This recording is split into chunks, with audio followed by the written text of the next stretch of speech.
Drone టెక్నాలజీని grand గా వాడుకుంటున్నారు కదా ఏపీ పోలీస్ శాఖోళ్ళు. ప్యాకాటరాయులను, మందుబాబులను, ట్రాఫిక్ రూల్స్ బ్రేకర్స్ ను, గంజాయి పంటల గుట్టును గుర్తుపడుతుందికే కాదు, ఏండ్లకేండ్లు దొరకకుండా తప్పించుక తిరుగుతున్న పాత నేరగాళ్ల జాడను జల్లడబట్టినట్టు దొరకబడుతున్నారు గిట్ల చూడు.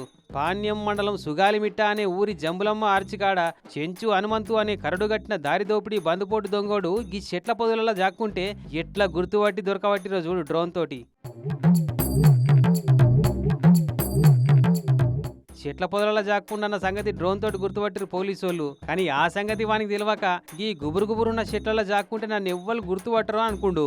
ఇక చూడు కట్టెలు పట్టుకొచ్చి పుట్టల జాక్కున్న పావును బయటికి రప్పించినట్టు పొదలను పునుక్కుంటా మొత్తానికి వాని బయటికి రప్పించి ఎంటబడి దొరకబట్టిరు. ఈ చెంచు హనుమంతన్ మీద దారి దోపిడీలు, దొంగతనాల సుంటి 21 కేసులున్నాయట. 19 నుంచి హౌస్ బ్రేకింగ్, రాబరీ, ఇంకా ఇడ్లపాడు పిఎస్ ఇప్పుడు పల్నాడులో ఒక డికాయిటీ కేసులో కూడా ఇన్వాల్వ్ అయ్యారు.